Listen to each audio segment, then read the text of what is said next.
हे दोस्तों, welcome to wifi classes. मेरा नाम है गौरव और आज मैं आपके लिए अगेन एक टॉपिक लेकर आया हूं दोस्तों, जो कि बहुत ही ज़्यादा इंपॉर्टेंट है। तो पढ़ते हैं दोस्तों अपन ऑर्गेनाइजेशन एंड देयर फाउंडर्स। बहुत ही इंपॉर्टेंट है। देखो दोस्तों, मैं बताता हूं आपको कि कुछ ऐसे ऑर्गेनाइजेशन होते हैं और उनके फाउंडर होते हैं, तो वहाँ से सीधा सीधा क्वेश्चन आता है। जैसे क्वेश्चन ये आएगा आपका कि सर्वेंट्स ऑफ इंडियन सोसाइटी का फाउंडर कौन है भैया। ये एक ऑर्गेनाइजेशन है, इसके फाउंडर कौन है? गोपाल कृष्ण गोखले। गारंटी दोस्तों यहाँ से क्वेश्चन बनेगा, बन चुका है, इसलिए मैं आपको ये बताना चाहता हूँ कि ये एक बार पढ़ लो आप दो चार नाम और आपको बहुत हेल्प मिलेगी। तो पहला ऑर्गेनाइजेशन है भैया सर्वेंट्स ऑफ इंडियन सोसाइटी, जिसके फाउंडर कौन है दोस्तों? अपने गोपाल कृष्ण गोखले। ये गोपाल कृष्ण गोखले कौन है दोस्तों? यही अपने गांधी जी के पॉलिटिकल गुरु है। क्योंकि एक क्वेश्चन ये भी आता है कि गांधी जी के पॉलिटिकल गुरु कौन थे, तो उनका नाम है गोपाल कृष्ण गोखले। ओके। और ये क्वेश्चन ये भी आ सकता है कि सर्वेंट्स ऑफ इंडियन सोसाइटी कब बनी? दोस्तों बिल्कुल आएगा ये क्वेश्चन, तो 1905 में बनी है ना।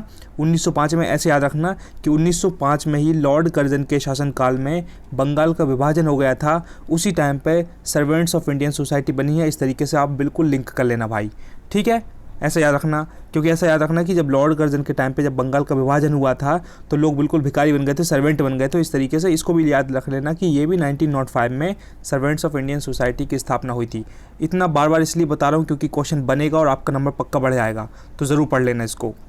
दूसरा देखो, ब्रह्मो समाज। ब्रह्मो समाज दोस्तों, ये इसके फाउंडर कौन है? इसके फाउंडर है राजा राम मोहन रॉय, है ना। ये इसलिए नहीं बता रहा मैं जगह, क्योंकि आप भूल जाओगे कि ये पुणे था, कोलकाता था, समझ में नहीं आएगा। मेन चीज़ ज़रूर याद रखो आप, ठीक है। और अगर ये जगह याद रख रहे हो तो फिर तो सोने पर सुहागा भाई। सेकंड, ब्रह्मो समाज के फाउंडर कौन है? राजा राम मोहन रॉय। और ये 1828 में इस्टेब्लिश हुई थी भाई। बहुत ही इंपॉर्टेंट है ये भी, इसको भी आपको याद करना ही पड़ेगा, कोई तरीका नहीं है, कोई शॉर्टकट नहीं। तो ब्रह्मो समाज का क्या दोस्तों? 1828। मैंने कैसे याद रखा था दोस्तों? ट्रिक बना के कि जैसे अपने ब्रह्मो से आ गया ब्रह्म, तो अपने ब्रह्मा जी भी एक भगवान थे और राजा राम के अंदर राम भगवान आ रहे, तो राम भगवान भी अपने भगवान थे और ब्रह्मा जी भी अपने भगवान थे। तो वहाँ से मैंने लिंक कर लिया कि दोनों दोस्त भगवान भगवान। तो Brahmo Samaj is related to Raja Ram Mohan Roy. Okay भाई, इस तरीके से याद रखना, भूल मत जाना भाई। और ये 1828 की बात है, 1828, ठीक है।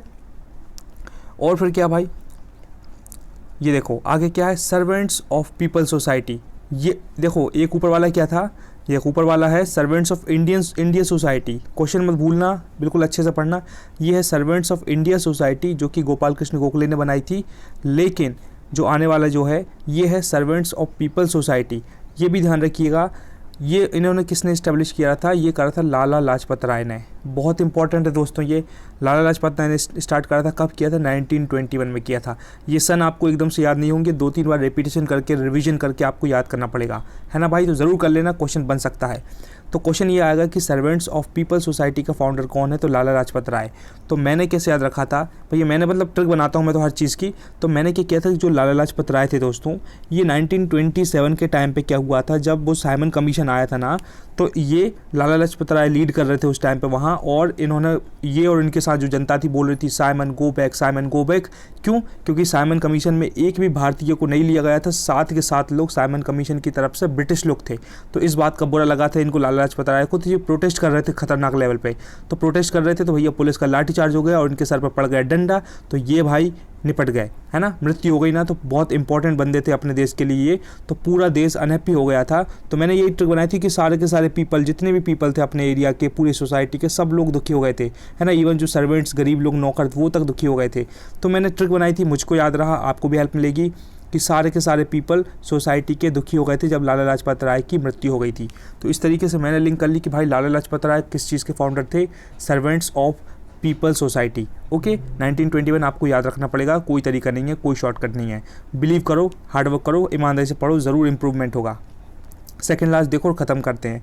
स्वराज पार्टी, ये तो वर्ल्ड क्लास मोस्ट इंपॉर्टेंट, दुनिया का बहुत ही इंपॉर्टेंट क्वेश्चन, कई बार आ चुका है और आ सकता है। स्वराज पार्टी के फाउंडर कौन थे दोस्तों? मोतीलाल नेहरू और चित्तरंजन दास। मोतीलाल नेहरू पता कौन थे? अपने जवाहरलाल नेहरू के पिताजी थे। तो जवाहरलाल नेहरू के पिताजी मोतीलाल नेहरू और एक चित्तरंजन दास नाम के बंदे थे। इन दोनों ने मिलकर स्वराज पार्टी का गठन किया था। बहुत ही इंपॉर्टेंट था, 1923 में किया था। ओके, इस चीज़ को ध्यान रखना पड़ेगा। गारंटी ले रहा हूँ दोस्तों मैं कि आएगा ये क्वेश्चन कि 1923 में किस चीज़ का गठन हुआ था, कौन सी पार्टी बनी थी। आपको अगर थोड़ा सा भी पता ना तो आप धूम मचा दोगे, क्योंकि एग्जामिनर बिल्कुल ऐसा खेलता भी नहीं है कि सिलेक्शन करना ही नहीं है। वो 1923 लिख के देगा, एक देखेगा 1927 लिख के देगा, बिल्कुल ऐसा नहीं लिखेगा कि 1923, 24, 25। मैथ्स के क्वेश्चन थोड़ी चल रहे हैं। वो तो बस आपसे जानना चाहता है कि आपको थोड़ा बहुत भी पता है कि नहीं। अगर थोड़ा भी पढ़ा है कि 1923 की बात है भाई, स्वराज पार्टी का गठन हुआ था, मोतीलाल नेहरू ने और चित्तरंजन दास ने किया था, तो आप धूम मचा देंगे। और धूम मचाना ही है मेरे भाई। लास्ट देखो, डेक्कन एजुकेशन सोसाइटी ये किसने स्टार्ट करी थी? ये बाल गंगाधर तिलक ने करी थी। ठीक है भाई, एक बार फिर से पढ़ेंगे। डेक्कन एजुकेशन सोसाइटी किसने स्टार्ट करी थी? इस ऑर्गेनाइजेशन का फाउंडर कौन था? बाल गंगाधर तिलक। यही बाल गंगाधर तिलक है जिन्होंने बोला था ना कि Swaraj is my birth right and I shall have it, है ना। स्वराज मेरा जन्म सिद्ध अधिकार है और मैं इसे लेकर रहूँगा।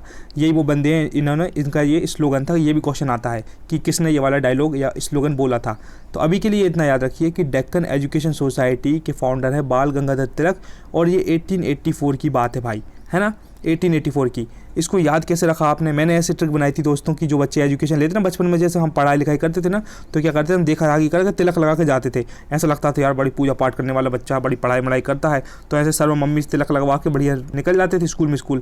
तो ऐसा लगता था कि बहुत पढ़ने वाले, बहुत सभ्य बच्चे हैं, बहुत पढ़ाई करने वाले, पूजा पाठ वाले।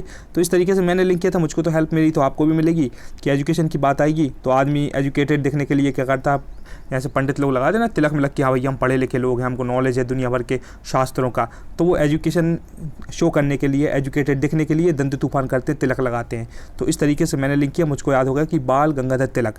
ठीक है भाई। और जो एजुकेटेड बंदे होते हैं, मैंने ये भी ट्रिक बनाई थी, अभी याद आ गया, कि जो एजुकेशन लेते हैं बच्चे, उनके बाल बहुत छोटे छोटे होते हैं। ऐसे रीछ हो जैसे बाल नहीं होते कि सलमान खान के लिए तेरा नाम जैसे बाल लगा घूम रहा है बढ़िया रोड पर और सोच रहे हैं अरे हमारा सिलेक्शन हो जाएगा। ऐसे नहीं होता। जो पढ़ाई लिखाई वाले बच्चे होते हैं ना, उनके शक्ल अलग ही दिख जाती, और जो झुग्गी वाले अलग ही दिख जाते, लंबे लंबे बाल रख रहे हैं बिल्कुल, है ना, तो वो अलग समझ में आ जाते हैं कि भाई इनका कोई हिसाब नहीं है पढ़ाई का। ठीक है, तो ऐसे लिंक करिएगा, आपको हेल्प मिलेगी। बस दोस्तों इतना ही पढ़ाना था और कुछ खास नहीं। Thanks for watching this video. Please do comment, अगर वीडियो पसंद आया हो, ट्रिक्स पसंद आई हो, बताने का तरीका शानदार लगा हो, तो प्लीज़ कमेंट करके अपने दिल की बात ज़रूर रख दें। और शेयर एक बंदे को कर दें जिसकी आप क्या करते हैं, जिसको आप प्यार करते हैं, जिसकी लाइफ में आप ग्रोथ होना देखना चाहते हैं, तो ज़रूर उसको शेयर करो, उसको बताएं कि भाई यहाँ से पढ़ो और लाइफ में इंप्रूव करो, आगे बढ़ो, है ना। और शेयर करने के लिए इसलिए बोल रहा हूँ बिकॉज आपका सपोर्ट के बिना हमारा चैनल जल्दी से ग्रो नहीं कर पाएगा। तो आपके प्रॉपर सपोर्ट से, आप सपोर्ट करेंगे तो हमारा चैनल ज़रूर ग्रो करोगा। तो इट्स अ हम्बल रिक्वेस्ट कि आप शेयर करें प्लीज़, है ना, एक बंदे को।